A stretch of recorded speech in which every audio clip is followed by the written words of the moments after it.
mayor sure enough have to call out this stupid stuff you're talking about. Mitch. Man, Thank you, Mitch. I appreciate your comments for this evening. Anyone else like to address the City Council? Good evening, City Council. How are you? Good evening. Great. My name is Paul Herring. I reside at 525 Mason Street. And I'm just curious. I guess I have more of a question than, well, I have a question and a suggestion. I was listening to the radio, and I heard that the mayor of Cleveland got in a lot of trouble. He was trying to get a company to come in and manufacture LED lights. And he told the company if they would come in and open up a factory and employ 300 people in Cleveland, that he would give them a 10-year contract with the city, that the city would buy all their LED lights from him. And he got in a lot of trouble for it. And I think the only thing wrong with the plan, and this is a plan I really would wish that we would consider, the only thing wrong with this plan is that he didn't put it out for bid. But why couldn't the city of Flint do something similar? Say we want a shoe factory, you know, and we say, we put out a bid that says, okay, any shoe factory that comes and establishes itself in Flint and provides more than 50 jobs will get a contract with the city for all of our shoe wear. Can't we do things like that?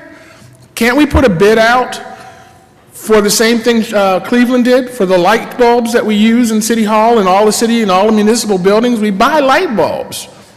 We buy light bulbs. Why buy them from China when you might be able to talk that China factory into setting up a satellite office here in Flint if they're guaranteed 5 or 10 years worth of light bulb sales? I know we're talking about budget, and I know the city's hurting, and I know we always talk about thinking outside the box.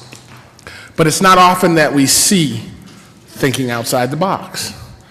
Again, I think the only way he went wrong was that he didn't put it out for bid.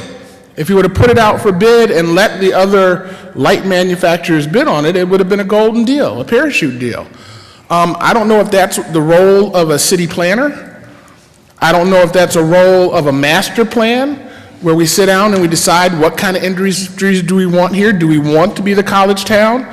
Do we put out an RFP for all the universities, the Harvards, the Cambridges, and everybody else to put satellite schools here? When do we start thinking 15, 20 years down the road? When do we plan for our grandchildren's futures? And I understand the budget is a tough thing to do. It is a tough thing to do at my house. It's a tough thing to do, okay? And understanding that you guys have what I have a billion times over, I do not envy you, okay? And I understand that you're not the bad guys. I know that this is what you were elected to do.